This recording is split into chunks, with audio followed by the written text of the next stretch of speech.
I remember walking across this yard on what seemed to be a random day, my head down, lost in my own world of issues, like many of you do daily. I'm almost at the center of the yard. I raised my head and Muhammad Ali was walking towards me. Time seemed to slow down as his eyes locked on mine and opened wide. He's raised his fist into a quintessential guard. I was game to play along with him, to act as if I was a worthy opponent. What an honor to be challenged by the GOAT, the greatest of all time, for a brief moment. His face was as serious as if I were Frazier in the Thriller in Manila. His movements were flashes of a past greater than I can imagine. His security let the joke play along for a second before they ushered him away. And I walked away floating like a butterfly. I walked away amused at him, amused at myself, amused at life for this moment that almost no one would ever believe. I walked away light, ready to take on the world, a place where the dynamics of positive and negative seem to exist in extremes.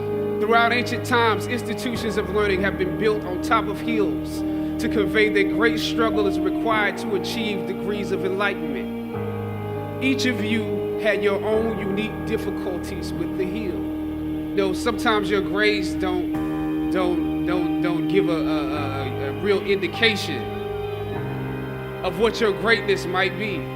You would rather find purpose than a job or career. Purpose crosses disciplines. Purpose is an essential element of you. It is the reason you are on the planet at this particular time in history. Your very existence is wrapped up in the things you are here to fulfill. Whatever you choose for a career path, remember the struggles along the way are only meant to shape you for your purpose. Or some of you went through something traumatic. You made it to the top of the hill, but not without scars and bruises. When completing a long climb, one first experiences dizziness, disorientation, and shortness of breath due to the high altitude. But once you become accustomed to the climb, your mind opens up to the tranquility of the triumph. Oftentimes, the mind is flooded with realizations that were for some reason harder to come to when you were at a lower elevation. At this moment, most of you need some realizations because right now you have some big decisions to make. When I dare to challenge the system that would relegate us to victims and stereotypes with no clear historical backgrounds, no hopes or talents, when I questioned that method of portrayal, a different path opened up for me. The path to my destiny. When God has something for you, it doesn't matter who stands against it.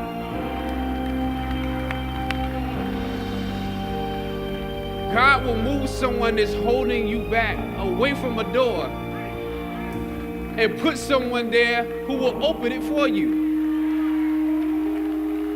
If it's meant for you,